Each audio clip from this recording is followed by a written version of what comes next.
High court ఎగ్జామ్‌లో సిలబస్‌లో భాగంగా కొన్ని ఇంపార్టెంట్ పాయింట్స్ నేను ఇక్కడ మీకు ఎక్స్‌ప్లెయిన్ చేయబోతున్నాను. దీనికి సంబంధించిన పీడిఎఫ్ కూడా నేను ఫ్రీగానే మీకు ఇస్తున్నాను. ఓకే. భారతీయ శాస్త్రీయ నృత్యాలు మరియు రాష్ట్రాలు ఈ టాపిక్‌లో చాలా సార్లు బిట్టుపడుతూ ఉన్న ఏరియా చూడండి. కూచిపూడి అన్నది ఆంధ్ర రాష్ట్రానికి సంబంధించింది. భరతనాట్యం అన్నది తమిళనాడుకు సంబంధించింది. కథక్ అన్నది ఉత్తరప్రదేశ్. కథక్కలి అన్నది కేరళ. ఇక్కడ కన్ఫ్యూజ్ అవ్వకండి. కథక్ అన్నది ఉత్తరప్రదేశ్, కథక్కలి అన్నది కేరళ. మోహిని అట్టం కేరళ, ఒడిస్సా, సత్రియ అన్నది అస్సాం, మణిపురి అన్నది మణిపూర్కి సంబంధించింది. మీరు కావాలంటే మళ్ళీ బ్యాక్ పెట్టుకొని వినండి. తర్వాత ముఖ్యమైన జానపద నృత్యాలు మరియు రాష్ట్రాలు. బాంగ్రా పంజాబ్ రాష్ట్రంలో సంబంధించింది. గర్భ గుజరాత్ రాష్ట్రానికి సంబంధించింది. గాండియా గుజరాత్ రాష్ట్రానికి సంబంధించింది. దాండియా గుజరాత్ రాష్ట్రానికి సంబంధించింది. బిహు అస్సాంకి సంబంధించింది. ఘూమార్ రాజస్థాన్కి సంబంధించింది. లావాని మహారాష్ట్రానికి సంబంధించింది. యక్షగానం కర్ణాటకకి సంబంధించింది. రౌఫ్ జమ్మూ కాశ్మీర్కి సంబంధించింది. చౌ ఒడిస్సా, జార్ఖండ్, వెస్ట్ బెంగాల్కి సంబంధించింది అనమాట. తర్వాత గిద్దా పంజాబ్కి సంబంధించింది. కోలాటం వెరీ వెరీ ఇంపార్టెంట్ అండి. ఆంధ్రప్రదేశ్లో చాలాసార్లు అడిగిన పెట్టింది. కోలాటం ఆంధ్ర తెలంగాణకు సంబంధించింది. బుర్రకథ ఆంధ్రప్రదేశ్కి సంబంధించింది. అలాగే వీరనాట్యం ఇది ప్రీవియస్ బిట్. వీరనాట్యం అన్నది ఆంధ్రప్రదేశ్కి సంబంధించింది. కరకట్టం అన్నది తమిళనాడుకి సంబంధించింది. చోరావ్ డ్యాన్స్ మిజోరంకి సంబంధించింది. హోజాగిరి త్రిపురకి సంబంధించింది. నాటి హిమాచల్ ప్రదేశ్కి సంబంధించింది. కాల్బేలియా రాజస్థాన్కి సంబంధించినది. ఇది వెరీ వెరీ ఇంపార్టెంట్. ఇప్పుడు నేను ఇంతవరకు చెప్పిన వాటిలో ఖచ్చితంగా ఒక మార్క్ అన్నది ఖచ్చితంగా వస్తుంది. ఇప్పుడు ఇందాక వీటన్నిటి నుంచి అట్లీస్ట్ 1 మార్క్ అన్నది కంపల్సరీగా బిట్టు పడుతుంది. కాబట్టి జాగ్రత్తగా ఏ రాష్ట్రానికి ఏంటి అన్నది ప్రతిసారి అడుగుతున్నాడు. ఇది జాగ్రత్తగా చూసుకోండి, మిస్ చేసుకోవద్దండి. ఆ తర్వాత పర్టికులర్గా ఎందుకంటే ఏపీ హైకోర్టులో జరుగుతున్న ఎగ్జామ్ కాబట్టి ఏపీకి సంబంధించింది కొన్ని మెన్షన్ చేశాను.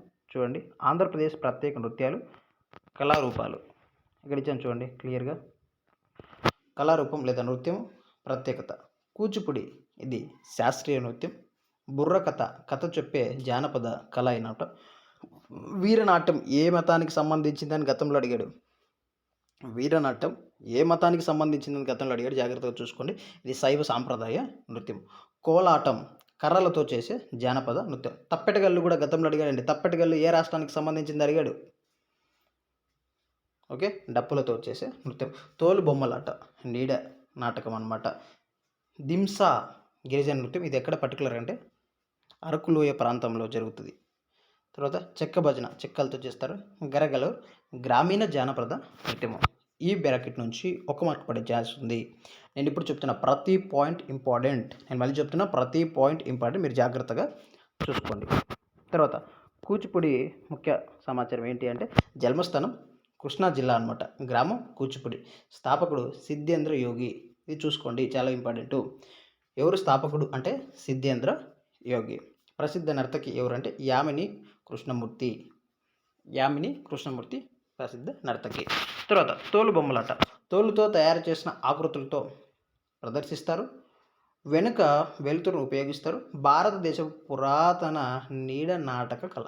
ఇది భారతదేశపు పురాతన నీడ నాటక కళ. తర్వాత వీరనాట్యం ఇది ఏ మతానికి సంబంధించిన గతంలో అడిగాడు. మళ్ళీ చెప్తున్నా శైవ సాంప్రదాయానికి చెందింది. వీరభద్రుడిని ఆరాధిస్తూ చేస్తారు. తర్వాత తింసా నృత్యం ఏంటి అంటే ఇది గిరిజన నృత్యం. ఇది అరకులోయలో ప్రసిద్ధి అనమాట. అరకులోయలో ప్రసిద్ధి తింసా. ఆ తర్వాత కూచిపూడి అన్నది ఆంధ్రప్రదేశ్ శాస్త్రీయ నృత్యం చెప్పాను. సిద్ధేంద్ర యోగి కూచిపూడి పితామహుడు. చాలాసార్లు అడిగిన పెట్టండి. కూచిపూడి పితామహుడు ఎవరు అంటే సిద్ధేంద్ర యోగి. ఇది గుర్తుపెట్టుకోండి. రేపటి ఎగ్జామ్లో పడే ఛాన్స్ ఉన్నది. తర్వాత దింసా నృత్యం ఎక్కడ అంటే అరకులోయ గుర్తుపెట్టుకోండి. ఇది గిరిజన నృత్యము. తర్వాత తోలు బొమ్మలాట నీడ నాటక కళ. ఓకే. తర్వాత బుర్రకథ కథ గాన కళారూపము. ఓకే. తర్వాత ఇక్కడ చూడండి, దేవాలయ శైలులు, శైలి ప్రాంతం. నగర శైలి ఎక్కడ ఉంటుందంటే ఉత్తర భారతదేశంలో ఉంటుంది. Very very important. నగర శైలి ఎక్కడ ఉంటుందంటే ఉత్తర భారతదేశ కట్టడాల్లో ఇది మనకు కనిపిస్తుంది. ద్రావిడ శైలి ఎక్కడ కనిపిస్తుందంటే దక్షిణ భారతదేశ కట్టడాల్లో ఇది మనకు కనిపిస్తుంది. వేసర ఎక్కడంటే మధ్య భారతదేశంలో కనిపిస్తుంది. ఇది క్లియర్గా గుర్తుపెట్టుకోండి. తర్వాత ప్రసిద్ధి దేవాలయాలు రాష్ట్రం. ఇక్కడ చూడండి క్లియర్గా ఇచ్చాను. బృహదీశ్వర ఆలయం తమిళనాడు. కోనార్క్ సూర్య దేవాలయం, ఇది చాలాసార్లు అడిగిన బిట్ ఏ ప్రాంతంలో ఉందని. కోనార్క్ సూర్య దేవాలయం Odisha. History point of view ఎవరు కట్టించారు ఏంటి అన్నది ఒక్కొక్క క్లాస్ మీకు చెప్తాను, ఒక పీడిఎఫ్ తయారు చేస్తాను. ఇక్కడ నేను మీకు ఇస్తున్న ప్రతి పీడిఎఫ్ ఫ్రీగానే ఇస్తున్నాను. ఇది మీరు గుర్తుపెట్టుకోండి. ఈ పీడిఎఫ్లు కావాలి అంటే, ఈ క్లాస్ సంబంధించిన పీడిఎఫ్ కావాలంటే ఈ నెంబర్కి మీరు వాట్సాప్లో మెసేజ్ చేయండి. ఇక్కడ ఛానల్ యొక్క వాట్సాప్ నెంబర్ నేను రాశాను. ఇక్కడ మీరు మెసేజ్ చేసినట్లయితే నేను ఈ పీడిఎఫ్ మీకు ఫ్రీగానే ఉచితంగానే పంపిస్తాను. ఓకే. తర్వాత బృహదీశ్వర తమిళనాడు, కోనార్క్ సూర్యదేవాలయం ఒడిస్సా, ఖజురహో దేవాలయం మధ్యప్రదేశ్, చాలాసార్లు అడిగిన పెట్టింది. మీనాక్షి ఆలయం తమిళనాడు, తిరుమల తిరుపతి దేవస్థానం ఆంధ్రప్రదేశ్, ఇది అందరికీ తెలిసిందే. తర్వాత చిత్రకళ రాష్ట్రము మధుబాని బీహార్. ఎన్నిసార్లు అడిగిన బిట్లు అండి ఇవన్నీ. మీరు చూడండి, గత పేపర్లు తిప్పేయండి, ప్రీవియస్ పేపర్లు, అక్కడ చూసే నేను మీకు ఇదంతా టైప్ చేశాను. Okay. Madhubani Bihar, Kalamkari Andhra Pradesh, Warli Maharashtra, Pattachitra Odisha. Very very important. Exams అయిన తర్వాత చెప్తాను నేను ఇచ్చిన మెటీరియల్ నుంచి ఎన్ని వచ్చాయి అన్నది. జాగ్రత్తగా చదువుకోండి. ఆ తర్వాత సంగీతం. కర్ణాటక సంగీతం దక్షిణ భారతదేశంలో ఉంది. దీనికి ప్రముఖులు ఎవరు అంటే త్యాగరాజు. చాలాసార్లు అడిగిన బిట్టిన మీద త్యాగరాజు ఏ సంగీతానికి చెందినవారు, దానికి అంటే కర్ణాటక సంగీతం. హిందుస్థానీ సంగీతం ఉత్తర భారతదేశం తాన్సేన్. ఇవి రెండు ఈ రెండు ప్రముఖ పేర్లు అన్నమాట, వీళ్ళిద్దరి పేర్లు. ఇవి రెండు గుర్తుపెట్టుకోండి. తర్వాత యునెస్కో వారసత్వ ప్రదేశాలు. అజంతా గుహలు ఎక్కడున్నాయి?